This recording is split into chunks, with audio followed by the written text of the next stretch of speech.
আসসালামু আলাইকুম প্রিয় দর্শক, চ্যানেল আই সংবাদে এখন স্টুডিও থেকে আপনাদের শুভেচ্ছা সহ স্বাগত জানাচ্ছি। আর সংবাদের পুরোটা জুড়েই আপনাদের সঙ্গে থাকব আমি সাইদুর রহমান। আশা করছি আপনারা আমাদের সঙ্গে থাকবেন। এখন সবার আগে শুনুন যথারীতি সুপারফেস 45 সয়াবিন তেল সংবাদ শিরোনাম। এইচএসসি ও সমমানের অবশিষ্ট পরীক্ষা বাতিল, শিক্ষার্থীদের সচিবালয় অবরোধ আন্দোলনের মুখে সরকারের সিদ্ধান্ত। সাবেক মন্ত্রী দীপু মনিকে 4 দিন ও সাবেক উপমন্ত্রী জয় 5 দিনের রিমান্ডে, রাজধানী মোহাম্মদপুর থানায় হত্যা মামলা।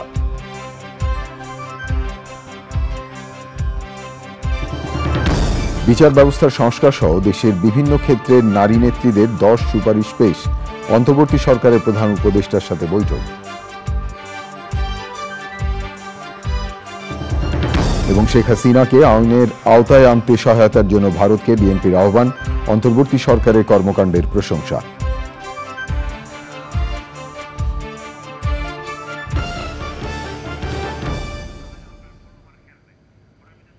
ধন্যবাদ প্রিয় দর্শক আমাদের সাথে যোগ দেওয়ার জন্য। এতক্ষণ সংবাদ শিরোনাম শুনলেন, চলুন যাওয়া যাক পুরো খবরে। আর এখনকার এই সংবাদ আয়োজন একই সঙ্গে চ্যানেল আই ইউটিউব চ্যানেলে এবং চ্যানেল আই ওটিটি প্ল্যাটফর্ম আইস্ক্রিনে লাইভ স্ট্রিম হচ্ছে। শিক্ষার্থীদের আন্দোলনের মুখে এইচএসসি এবং সমমানের বাকি পরীক্ষাগুলো বাতিল করা হয়েছে। দুপুরের পর থেকে সচিবালয়ের ভেতরে অবস্থান নিয়ে আন্দোলনকারীরা পরীক্ষা বাতিলের দাবি জানালে সরকার বাধ্য হয়ে এই সিদ্ধান্ত নেয়। যদিও সকালে অর্ধেক প্রশ্নোত্তরে পরীক্ষা গ্রহণের সিদ্ধান্ত হয়েছিল। বিস্তারিত জানাচ্ছেন রফিকুল বাশার। দুপুর 2টার দিকে প্রশাসনের প্রাণকেন্দ্র বাংলাদেশ সচিবালয়ে ঢুকে পড়ে শিক্ষার্থীরা। আমরা চাই না বেশি দিন আগাইতে, আমাদের যদি বেশি দিন নষ্ট হয়ে যায় টাইম, আমরা অ্যাডমিশনের সেশন জোট লেগে যাবে। যে পরীক্ষাগুলো বন্ধ হয়ে গেছে সেগুলো আমাদের এসএসসি রেজাল্টের উপর নির্ভর করে আমাদের সাবজেক্ট ম্যাপিং করা হোক। আমরা চাচ্ছি যাতে আমাদের আর কোনো সময় নষ্ট না হোক। আমাদের অনেকের অ্যাডমিশন প্রিপারেশন নিতে হবে, অনেক এইচএসসির পরে আইএলটিএস করে বিদেশ যাওয়ার পরিকল্পনা রয়েছে। সাবজেক্ট ম্যাপিং এর মাধ্যমে আমাদের রেজাল্টটা প্রকাশ করা হোক 1 মাসের ভিতরে। সচিবালয়ের 6 নম্বর ভবনের নিচে অবস্থান নেয় তারা। এইচএসসি ও সমমানের পরীক্ষা বাতিলের স্লোগানে মুখর করে তোলে চারদিক। যে রেজাল্ট আছে ওরা মূল্যায়ন করুক এবং বাকি যে পরীক্ষাগুলো মূল্যায়ন করা সম্ভব হচ্ছে না ওটা আমাদের এসএসসি রেজাল্ট থেকে নেওয়া হোক, এটা আমাদের দাবি। আমাদের যে 7টা পরীক্ষা ইতিমধ্যে হয়েছে এবং এসএসসি থেকে বাকি 6টা পরীক্ষা নিয়ে একটা পূর্ণাঙ্গ রেজাল্ট প্রকাশ করা হোক। 4টা হাসপাতাল ঘুরছি আর 258টা স্টুডেন্ট পাইছি আমি। এরপরে জাস্ট 4টা হাসপাতাল, আরও যে কত হাসপাতাল আছে আনাচে কানাচে সারা দেশে। তারপর আপনার রাঙ্গামাটির ওই প্রত্যন্ত অঞ্চলগুলো বিভিন্ন গ্রামে এই স্টুডেন্টগুলোর কি হবে? সমাজ কল্যাণ উপদেষ্টা আসেন শিক্ষার্থীদের কাছে। বাবা আমি সত্যি বুঝতে চাচ্ছি, হ্যাঁ আচ্ছা এখন কথাটা হলো যে তোমরা তোমাদেরকে আমি একটা প্রশ্ন করতে চাই, সেটা হলো কি এই 6টা পরীক্ষা দেওয়া খুব কঠিন? তা তো না, আমি বুঝেছি তোমাদের বন্ধুরা সব হাসপাতালে আছে, কিন্তু তোমরা যারা দিতে পারো নাকি তোমাদের বন্ধুদের পক্ষেও তোমরা বলছো? আমরা বন্ধুদের পক্ষে সবার পক্ষে বলছো? আচ্ছা যারা হাসপাতালে আছে তারা পরীক্ষা দিতে পারবে না, যারা আহত তারা পরীক্ষা দিতে পারবে। দাবি আদায়ে বিকেল 4টা পর্যন্ত আলটিমেটাম দেওয়া হয়। কর্মকর্তা কর্মচারীদের ভেতরে রেখে সচিবালয়ের সব গেট বন্ধ করে দেয় আন্দোলনরত শিক্ষার্থীরা। পরে শিক্ষা বোর্ড থেকে ঘোষণা আসে অবশিষ্ট পরীক্ষা বাতিলের। পরীক্ষা মূল্যায়ন পদ্ধতি কিভাবে হবে তা পরে ঠিক করা হবে বলে জানিয়েছেন আন্তঃশিক্ষা বোর্ড সমন্বয় কমিটির সভাপতি। পরীক্ষা বাতিল, অবশিষ্ট পরীক্ষা বাতিল, রেজাল্টটা এবং কিভাবে মূল্যায়ন হবে আমরা একটু 1 দিনের মধ্যে জানাবো। এটা আমরা একটু বসে ম্যাপিং এর একটা বিষয় আছে, কিছু পরীক্ষা দিয়েছে, সবকিছু মিলিয়ে আমরা বসে আপনাদেরকে জানাবো। ওদের আর পরীক্ষা দিতে হবে না। এর আগে সকালে শিক্ষা উপদেষ্টার সভাপতিত্বে অনুষ্ঠিত বৈঠকে 2 সপ্তাহ পিছিয়ে অর্ধেক প্রশ্ন উত্তরে পরীক্ষা গ্রহণের সিদ্ধান্ত হয়েছিল। Rafiqul Bashar, channel I, Dhaka. ছাত্র জনতার গণ অভ্যুত্থানে ক্ষমতাচ্যুত শেখ হাসিনা সরকারের সাবেক মন্ত্রী ডাক্তার দীপু মনিকে 4 দিন এবং সাবেক উপমন্ত্রী আরিফ খান জয়কে 5 দিনের রিমান্ড নিয়েছে পুলিশ। রাজধানী বসিলায় আবু সাইদ হত্যা মামলায় জিজ্ঞাসাবাদের জন্য রিমান্ড আবেদন করলে আদালত তা মঞ্জুর করেন। আবুল কাশেমের ভিডিও চিত্রে দেখুন এনামুল কবির রূপমের রিপোর্টটি। বৈষম্য বিরোধী ছাত্র আন্দোলনের সময় রাজধানীর বসিলায় পুলিশের গুলিতে ফল ব্যবসায়ী আবু সাইদ নিহতের ঘটনায় মোহাম্মদপুর থানায় দায়ের করা মামলায় তদন্তকারী কর্মকর্তার দাবি, এই হত্যাকাণ্ডে আওয়ামী লীগ সরকারের সাবেক সমাজ কল্যাণমন্ত্রী ডাক্তার দীপু মনি ও যুব ও ক্রীড়া উপমন্ত্রী আরিফ খান জয়ের সরাসরি নির্দেশনা ছিল। ওই মামলায় গ্রেপ্তার দেখিয়ে তাদের দুজনকেই মঙ্গলবার বিকেলে ঢাকার সিএমএম আদালতে হাজির করা হয়। জিজ্ঞাসাবাদের জন্য দুজনকেই রিমান্ডে চায় পুলিশ। দীপু মনি কিন্তু শুধু আজকের এই মামলার অপরাধী নয়, বাংলাদেশের পররাষ্ট্র নীতিকে একটি নতজানু পররাষ্ট্র নীতিতে রূপান্তরিত করেছেন। বাংলাদেশের শিক্ষা ব্যবস্থাকে স্মরণকালের সর্বনিম্ন স্তরে তিনি পৌঁছিয়ে দিতে সক্ষম হয়েছেন। এই হত্যাকাণ্ড কিন্তু ঘটেছে আসলে 14 দল এবং আওয়ামী লীগের সম্মিলিত বৈঠকের সিদ্ধান্ত অনুযায়ী। তাদের সেই সম্মিলিত সিদ্ধান্ত হয়েছিল যে ছাত্র জনতাকে গুলি করে হত্যা করতে হবে। এই যে হত্যাকাণ্ড, এই হত্যাকাণ্ডের নির্দেশদাতা হিসাবে সরাসরি অভিযুক্ত আজকের আসামি দীপু মনি। দুই মন্ত্রীর রিমান্ড আবেদন বাতিল করে তাদের জামিনে মুক্তি চান আইনজীবীরা। আসামি পক্ষে একজন আইনজীবী অ্যাডভোকেট আতাউর রহমান তিনি আদালতে বলেছেন তার আসামিরা নির্দোষ এবং তিনি রিমান্ড দরখাস্ত বাতিলপূর্বক তাদের জামিনে প্রার্থনা করেছেন। তাদের নির্দেশে পুলিশ এই আসামিকে গুলি করে। তদন্তকারী কর্মকর্তা এই দুইজন আসামির এই ঘটনার সঙ্গে সংশ্লিষ্টতা পেয়েছেন মর্মে আদালতকে জানিয়েছেন। আদালতে হাজির করার সময় সাবেক দুই মন্ত্রীর উপর কয়েক দফা হামলার চেষ্টা হয়েছে।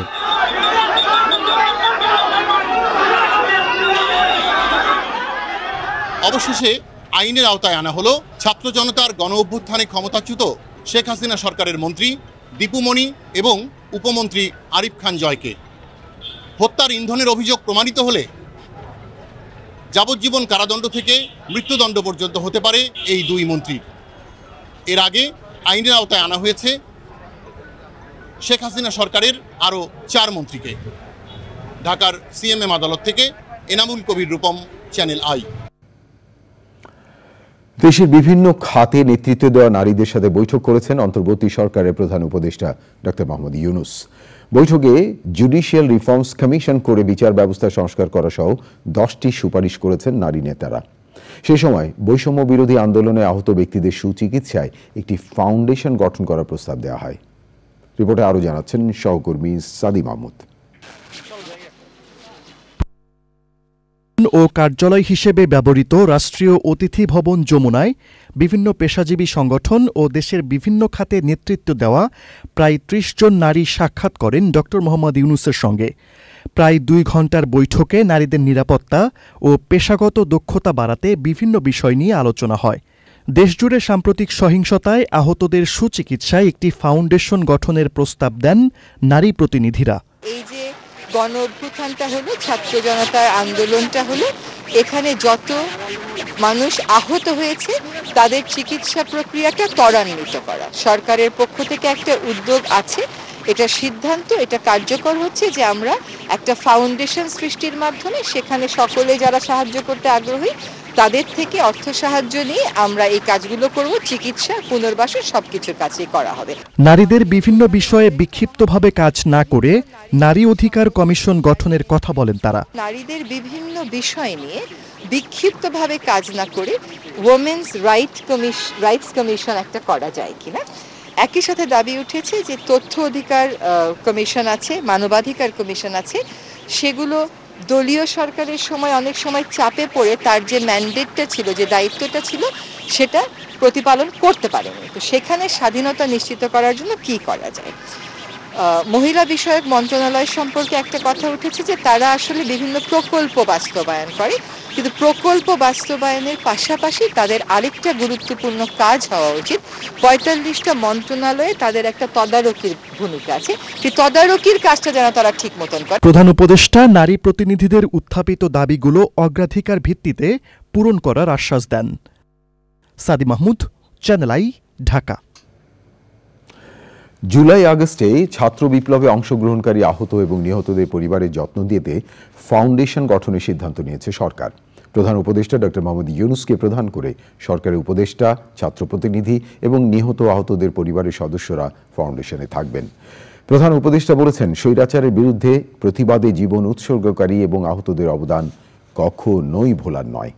তাদের পাশে দাঁড়ানো সরকারের দায়িত্ব এবং কর্তব্য উল্লেখ করে প্রধান উপদেষ্টা বলেন, আহত এবং নিহতদের পরিবারের ভালো যত্ন নেওয়ার জন্যই যা যা করা দরকার তাই করা হবে। ফাউন্ডেশনে দেশের নাগরিক এবং প্রবাসীদের অবদান রাখার জন্য আহ্বান জানানো হয়। অন্তর্বর্তী সরকারকে অভিনন্দন জানিয়ে নোবেল বিজয়ী অর্থনীতিবিদ ডক্টর মোহাম্মদ ইউনূসের প্রথম দায়িত্বের প্রতি পূর্ণ সমর্থন জানিয়েছে international chamber of commerce Bangladesh. রাষ্ট্রীয় অতিথি ভবন যমুনায় প্রধান উপদেষ্টা ডক্টর মোহাম্মদ ইউনূসের সঙ্গে সাক্ষাৎ করলে তারা এই কথা বলেন। ইন্টারন্যাশনাল চেম্বারের সভাপতি মাহবুবুর রহমানের নেতৃত্বে ব্যবসায়ী প্রতিনিধি দলকে ধন্যবাদ জানিয়ে প্রধান উপদেষ্টা বলেন, উত্তরাধিকার সূত্রে পাওয়া এই অর্থনৈতিক বিপর্যয় থেকে উত্তরণ করতে সংস্কারের মাধ্যমে উন্নতি করা হবে। ব্যবসায়ী নেতারা বলেন, বিগত সরকার দেশকে ধ্বংসের মুখে ফেলে দিয়েছে। ব্যাংকিং খাত, রাজস্ব, শিক্ষা ও শিল্পে গভীর সংস্কার এবং পুনর্গঠন প্রয়োজন। পরিস্থিতি কঠিন হলেও তা কাটিয়ে ওঠা সম্ভব বলে উল্লেখ করেন প্রধান উপদেষ্টা। সাবেক প্রধানমন্ত্রী শেখ হাসিনাকে আইনের আওতায় আনতে সহায়তার জন্য ভারতের প্রতি আহ্বান জানিয়েছেন বিএনপি। দলের নেতারা বলেছেন, আওয়ামী লীগ সরকারের তৈরি করা জঞ্জাল জুট করতে কিছুটা সময় লাগবে, তবে দ্রুত সময়ের মধ্যে নির্বাচন চান তারা। চিকিৎসার জন্য বিএনপি চেয়ারপারসনের বিদেশে যাওয়া প্রসঙ্গে তার চিকিৎসক জানিয়েছেন, বেগম জিয়ার বিমানে চড়ার মতো ফিটনেসের অপেক্ষা করা হচ্ছে। আরও জানাচ্ছেন রাহুল রায়। কদিন আগেই স্থায়ী কমিটির সদস্য হয়েছেন বিএনপির দুই নেতা, অবসরপ্রাপ্ত মেজর হাফিজউদ্দিন আহমেদ এবং চিকিৎসক AZM জাহিদ হোসেন। তাদের নিয়ে দলের প্রতিষ্ঠাতা ও সাবেক রাষ্ট্রপতি জিয়াউর রহমানের কবরে শ্রদ্ধা জানান বিএনপি মহাসচিব। পরে রাজনৈতিক বিভিন্ন ইস্যু নিয়ে কথা বলেন তিনি। শেখ হাসিনার এই ফ্যাসিবাদী শাসন বাংলাদেশ স্বাধীনতাকে দুর্বল করে দিয়েছে, অগ্রগতি যাত্রাকে ব্যাহত করেছে। সেই ব্যক্তিকে আজকে এইভাবে ভারতে আশ্রয় দিয়ে ভারত তার যে কমিটমেন্ট টুয়ার্ডস ডেমোক্রেসি, এটা ভারত রক্ষা করেছে বলে মনে হয় না। আমাদের তাই আহ্বান থাকবে ভারতের কাছে যে আপনারা তাকে আইনানুগভাবে আইনের কাছে বাংলাদেশের সরকারের কাছে তুলে দেন এবং দেশের মানুষ যে সিদ্ধান্ত দিয়েছে সেই সিদ্ধান্ত হচ্ছে তার বিচার করা, সেই বিচারের সম্মুখীন তাকে হতে দেন। সদ্য স্থায়ী কমিটির সদস্য হওয়া দুই নেতা দলকে সুসংগঠিত করার কথা বলেন। চিকিৎসার জন্য বিএনপি চেয়ারপারসন বেগম খালেদা জিয়ার বিদেশে যাওয়া নিয়ে কথা বলেন তার চিকিৎসক। এই মুহূর্তেও এবার কেয়ার হসপিটালে চিকিৎসাধীন আছে। আপনারা দেখতে পাবেন কখন কোথায় কোন দেশে উনি চিকিৎসার জন্য যাবেন, কারণ উনি তো অসুস্থ। ওনার তো যাওয়ার মতো, ফ্লাই করার মতো যে সুস্থতা, সেটি মেডিকেল বোর্ড যখন ফিল করবে, পরামর্শ দিবে, তখনই যাওয়ার ব্যাপারে সিদ্ধান্ত হবে। আগামী দিনগুলোতে বাংলাদেশে যেন গণতন্ত্র কেউ ব্যাহত না করতে পারে, সাধারণ মানুষের মানবাধিকারকে কেউ যেন লঙ্ঘন করতে না পারে, সেজন্য বিএনপি এবং ছাত্র জনতা, সর্বস্তরের জনতা আমরা একসাথে কাজ করব। একই দাবিতে বিক্ষোভ সমাবেশ ও মিছিল হয়েছে ধানমন্ডির হাজারীবাগে। আন্দোলনে নিহতদের স্মরণে শোকসভা ও আলোকচিত্র প্রদর্শনীর আয়োজন করেছে ছাত্রদল। রাহুল রায়, চ্যানেল আই, ঢাকা। গত 15 বছরে গুম, খুন, অপহরণ এবং নির্যাতনের শিকার এবং 2024-এ ছাত্র জনতার বিপ্লবে হতাহতদের নিয়ে বিশেষ অনুষ্ঠান প্রচারের আহ্বান জানিয়েছেন বিএনপির ভারপ্রাপ্ত চেয়ারম্যান তারেক রহমান। তিনি বলেছেন, ক্ষমতার পরিবর্তন মানে শুধু রাষ্ট্র ক্ষমতার হাতবদল নয়, বরং রাষ্ট্র রাজনীতির গুণগত পরিবর্তন। বাংলাদেশের পক্ষে শক্তির কাছে, গণতান্ত্রিক শক্তির কাছে আমার বিনীত আহ্বান, আপনারা পরাজিত অপশক্তির পাতা ফাঁদে পা দেবেন না।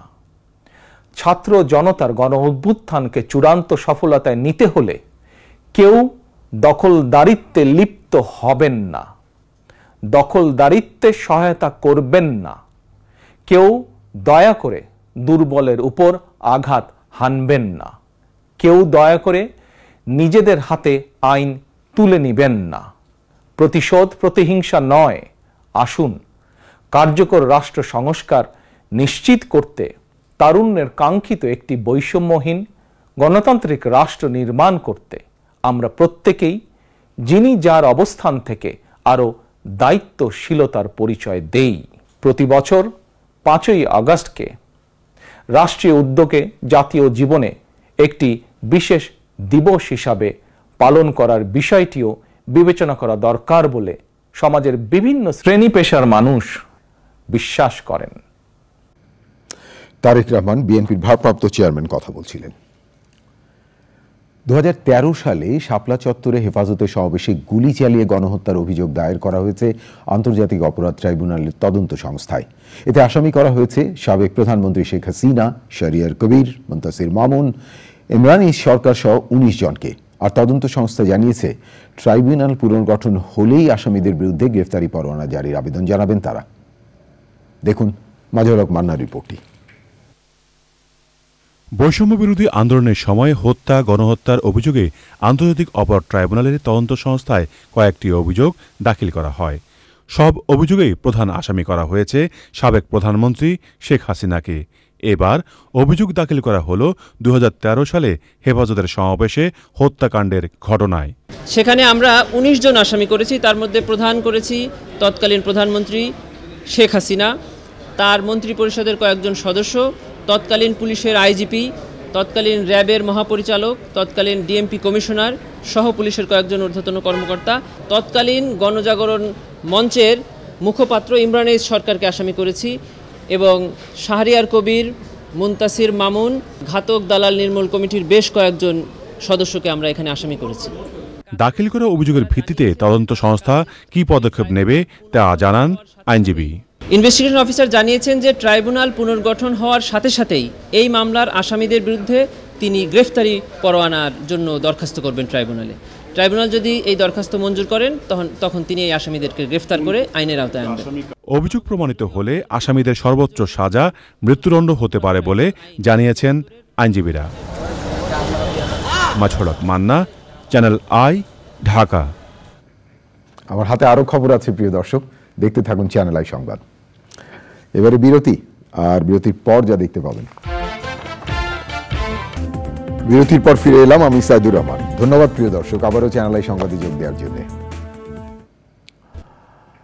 কলেজ শিক্ষার্থী মোসারাত জাহান মুনিয়াকে ধর্ষণ এবং হত্যা মামলা থেকে বসুন্ধরা গ্রুপের ব্যবস্থাপনা পরিচালক সাইম, সোভান, আনভীর সহ 8 জনের অব্যাহতির প্রতিবাদ জানিয়েছে মুনিয়ার পরিবার। সংবাদ সম্মেলনে তারা জানান, মুনিয়াকে মেরে ফেলার পর গুলশান থানায় মামলা করতে গেলে মামলা নেওয়া হয়নি। পরবর্তীতে মামলা হলেও 2021 সালের 20 মার্চ ঢাকা নারী ও শিশু নির্যাতন দমন ট্রাইব্যুনাল 8-এর বিচারক শওকত আলীর আদালত বাদীপক্ষের নারাজি আবেদন নাকচ করে পুলিশ ব্যুরো অফ ইনভেস্টিগেশনের দেওয়া চূড়ান্ত প্রতিবেদনের ভিত্তিতে আনভীর সহ সব অভিযুক্তকে অব্যাহতি দেন।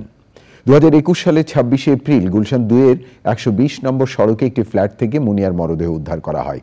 এই ঘটনার রাতেই মুনিয়ার বড় বোন নুসরাত জাহান বাদী হয়ে আত্মহত্যার প্ররোচনার অভিযোগ এনে বসুন্ধরার ব্যবস্থাপনা পরিচালক সাহেম, সোভান, আনভীরকে আসামি করে মামলা করেন। তবে আনভীরের বিরুদ্ধে অভিযোগ প্রমাণিত হয়নি বলে আদালত চূড়ান্ত প্রতিবেদন দাখিল করে পুলিশ। আনভীর যদি খুন না করে 100 কোটি টাকা দিবে কেন? আমার সেই মগজ আছে নেয়ার, আমি নিব না। আমাকে মেরে ফেলতে পারবে কিন্তু বিক্রি আমি হব না।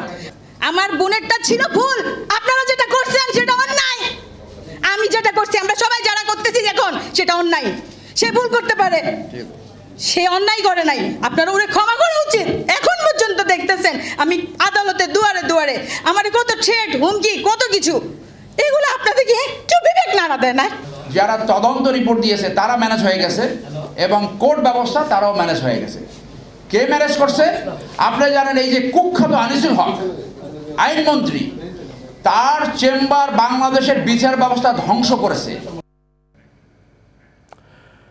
ঢাকা উত্তর সিটি কর্পোরেশন ডিএনসিসির সব সেবা নিরবিচ্ছিন্নভাবে অব্যাহত রাখার ঘোষণা দিয়েছেন নবনিযুক্ত প্রশাসক মোহাম্মদ মাহমুদুল হাসান। ডিএনসিসির সম্মেলন কক্ষে সাংবাদিকদের সাথে মত বিনিময়কালে এই ঘোষণা দেন তিনি। মাহমুদুল হাসান বলেন, বর্তমান সরকারের কাছে ছাত্র জনতার যে প্রত্যাশা সেটি পূরণে সর্বোচ্চ অগ্রাধিকার দিয়ে কার্যক্রম পরিচালনা করা হবে। ডিএনসিসি একটি সেবামূলক প্রতিষ্ঠান, জনগণের প্রত্যাশা অনুযায়ী সেবার পরিসর বৃদ্ধি করতে পদক্ষেপ নেওয়া হবে বলেও জানান তিনি।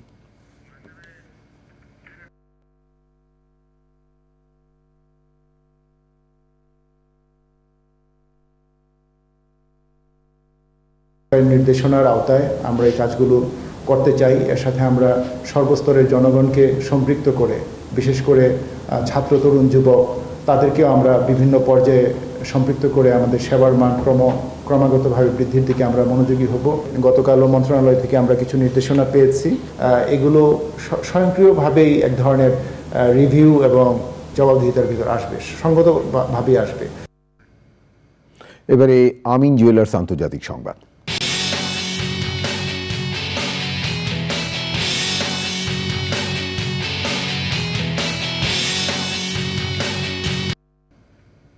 প্রিয় দর্শক, আন্তর্জাতিক অঙ্গনে এখন আপনাদের নিয়ে যাচ্ছি যুক্তরাষ্ট্রের শিকাগো।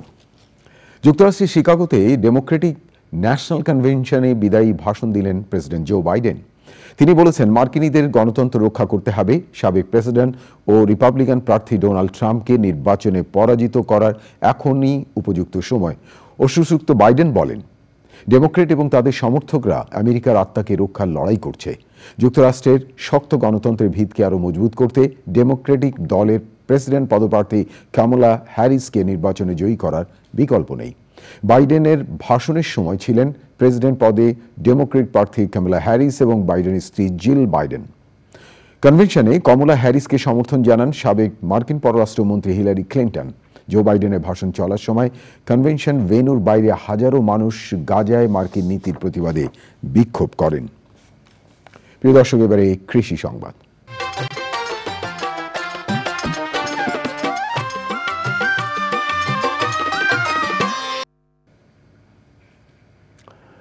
রোপা আমন ধান চাষে ব্যস্ত সময় পার করছেন সিরাজগঞ্জ এবং খাগড়াছড়ির কৃষক। উৎপাদন বাড়াতে সার ও বীজ সহ নানা ধরনের উপকরণ এবং পরামর্শ দিয়ে সহযোগিতা করছে স্থানীয় ও কৃষি বিভাগ। এখন দেখবেন প্রকৃতি সংবাদ।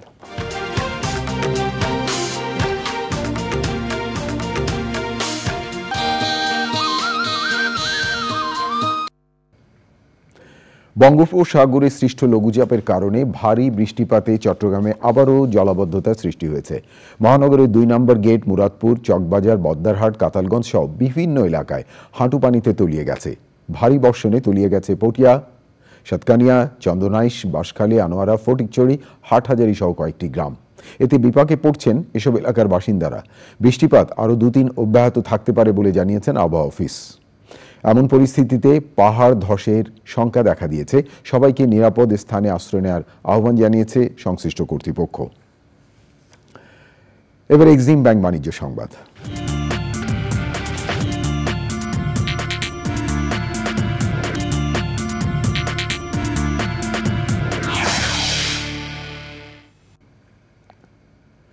বিশ্ববাজারে মার্কিন ডলারের বিনিময় মূল্য 7 মাসের মধ্যে সর্বনিম্ন পর্যায়ে নেমেছে। যুক্তরাষ্ট্রের কেন্দ্রীয় ব্যাংক ফেডারেল রিজার্ভ সেপ্টেম্বর মাস থেকে নীতি সুদ কমাবে এমন ধারণা থেকে ডলারের বিনিময় মূল্য কমছে। ডলার ইন্ডেক্সের মান দাঁড়িয়েছে 101.82। এই সূচকের মান চলতি মাসে 2% বেশি কমেছে। এদিকে ডলারের বিনিময় মূল্য কমে যাওয়ায় ইউরো কিছুটা শক্তিশালী হয়েছে। ইউরোর মান এখন চলতি বছরের মধ্যে সর্বোচ্চ পর্যায়ে। প্রতি ইউরোর বিপরীতে $1.08 পাওয়া যাচ্ছে, যা গত বছরের 28 ডিসেম্বরের পর সর্বোচ্চ। অন্যদিকে ব্রিটিশ মুদ্রা পাউন্ড স্টার্লিং এর বিনিময় মূল্য গত 1 মাসের মধ্যে সর্বোচ্চ পর্যায়ে উঠেছে। প্রিয় দর্শক, থাকুন চ্যানেলের সঙ্গে। ফিরছি একটু পরে আরো খবর নিয়ে। আবারও বিরতি, আর বিরতির পর যা দেখতে পাবেন।